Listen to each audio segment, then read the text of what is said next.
कक्षा 6 विषय हिंदी। टॉपिक व्याकरण। अगले व्याकरण के लेक्चर में हमने वर्ण परिचय देखा। अब व्याकरण के इस लेक्चर में हम तीसरा देखेंगे शब्द, वाक्य और पद। इस लेक्चर में हमें शब्दों की व्याख्या, वाक्य की व्याख्या और पद किसे कहते हैं यह समझना है। पहले हम शब्द को समझेंगे। शब्द क्या है? वर्ण या वर्ण समूह से सार्थक शब्द बनते हैं। वर्णों को मिलाने से वर्ण समूह बनते हैं। नीचे दिए गए वर्णों समूह को पढ़िए। ये आपको दिया है मक्कल, पाहिसी और लकाड़। इन वर्ण समूह से कोई अर्थ नहीं निकलता। ये शब्द हम पढ़ते हैं, इस शब्द का कोई मतलब नहीं है। अब इन्हें इस तरह पढ़िए। कमल, सिपाही, लड़का।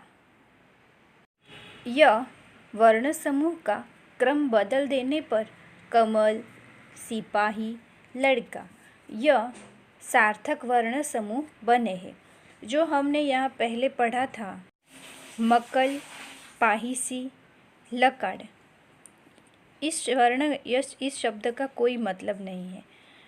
इसे हम क्रम ने बदल दिया तो क्रम बदलने के बाद हमें मिला कमल, सिपाही और लड़का।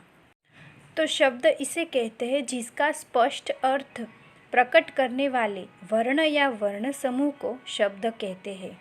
इसे शब्द का मतलब निकलता है और शब्द का हमें स्पष्ट अर्थ मिलता है। अब दूसरा टॉपिक जो है वाक्य। वाक्य का अर्थ समझेंगे। वाक्य किसे कहते हैं? तो वाक्य की यह व्याख्या है कि शब्दों के समूह से वाक्य बनते हैं। शब्दोना समूहથી वाक्य बने છે। जो शब्द मिलकर एक वर्णमाला बनती है जिसे हम वाक्य कहते हैं। शब्दों के समूह को उचित क्रम में रखने से ही अर्थपूर्ण वाक्य बनता है। अब आप इस वाक्य को पढ़िए। नाम का हमारे है देश भारत। यह वाक्य हम पढ़ते हैं तो इस शब्द समूह को हम पढ़ते हैं तो इस शब्द समूह का स्पष्ट कोई अर्थ नहीं निकलता है। तो अब शब्द समूह के शब्दों को इस प्रकार क्रम में रखकर हम आगे पढ़ते हैं। तो हमारे देश का नाम भारत है। इस शब्द समूह से यह शब्द समूह हम पढ़ते हैं तो इस शब्द समूह से पूरी बात समझ में आ जाती है कि हमारे देश का नाम भारत है। ऐसे शब्द समूह को वाक्य कहते हैं। अब हम वाक्य की व्याख्या समझेंगे कि जिस शब्द समूह से स्पष्ट अर्थ प्रकट हो उसे वाक्य कहते हैं। अब आगे हम तीसरा टॉपिक यानी पद किसको कहते हैं उसकी व्याख्या समझेंगे। तो पद किसे कहते हैं? वाक्य के शब्दों को पद कहते हैं। जैसे इस वाक्य को पढ़ते हैं, अभी वह सुंदर बालक रोता है। अब इस वाक्य में अभी, वह, सुंदर, बालक, रोता है ये सभी शब्द पद है। इनके मुख्य भेद इस प्रकार है। पहला है संज्ञा, दूसरा सर्वनाम, तीसरा विशेषण, चौथा क्रिया और पांचवा अवयव। इस व्याकरण के आधार से हम कुछ स्वाध्याय देखेंगे। स्वाध्याय के कुछ प्रश्न। निम्नलिखित वर्णों समूह में से सार्थक शब्द को अलग कीजिए। तो इसमें अमर, लकम, किताब, चाबगी, शिक्षक, लाप्या, तितली, रटम, गौरव, अरंगू। लकम यानी कमल, किताब, अमर वो शब्द है, लकम अलग निकलेंगे, किताब सही शब्द है, चाबगी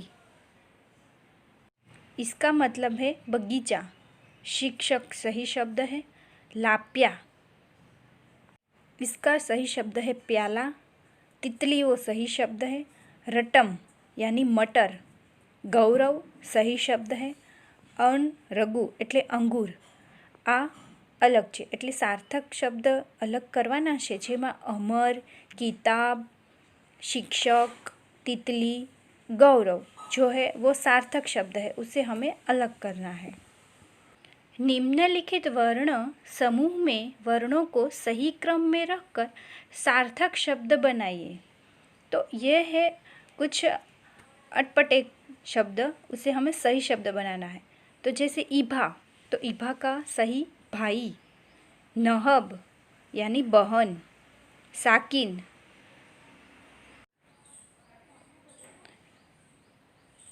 सानिक, ईसा यानी साई, नार्थ प्रार्थना, छुका कछुआ, चाब बच्चा, नशीम मशीन, पालाठसा पाठशाला।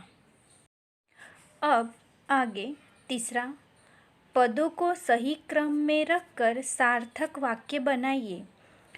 तो यहाँ पे कुछ शब्द है वो इधर उधर हो चुके हैं, उसे हमें सार्थक वाक्य सही वाक्य बनाना है।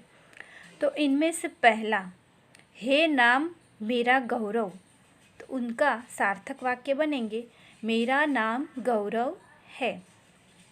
अब दूसरा, मेरी वह है पाठशाला, तो यहाँ पे वह मेरी पाठशाला है।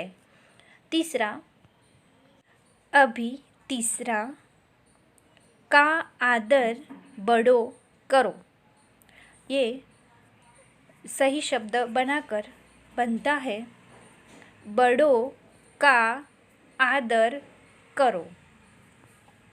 चौथा, जाकर फूल मत बगीचे में तोड़ो, तो सही वाक्य बनता है बगीचे में जाकर फूल मत तोड़ो। अभी पांचवा, है पालतू गाय जानवर एक, तो गाय एक पालतू जानवर है। चौथा प्रश्न देखते हैं। अ विभाग में शब्द दिए हैं और ब विभाग में उनके अर्थ, प्रत्येक शब्द के सामने उसका सही अर्थ लिखिए। इस प्रश्न में हमें अ विभाग के कुछ शब्द को ब विभाग से जोड़ित करना है। अ विभाग में कुछ शब्द है, उसका अर्थ ब विभाग में दिया है, उसे हमें जोड़ना है। तो पहला, कलम, तो कलम क्या है? तो ब विभाग में देखते हैं, खजाने का अधिकारी, गुजरात का एक बड़ा नगर, लिखने का साधन, गाय का बच्चा, मिट्टी के बर्तन बनाने वाला, कर्मचारियों के काम करने का विशेष कमरा। तो इनमें से हमें कलम यानी लिखने का साधन वो आएगा, तो इसे हमें अर्थ लिखते हैं। बछड़ा, तो बछड़ा क्या है? वो गाय का बच्चा। कुम्हार, जो मिट्टी के बर्तन बनाने वाला, उसे क्या कहते हैं? कुम्हार। अब क्या? कार्यालय, तो कर्मचारियों के काम करने का विशेष कमरा। अब अहमदाबाद, तो वो है गुजरात का एक बड़ा नगर। अब खजांची, वो है खजाने का अधिकारी।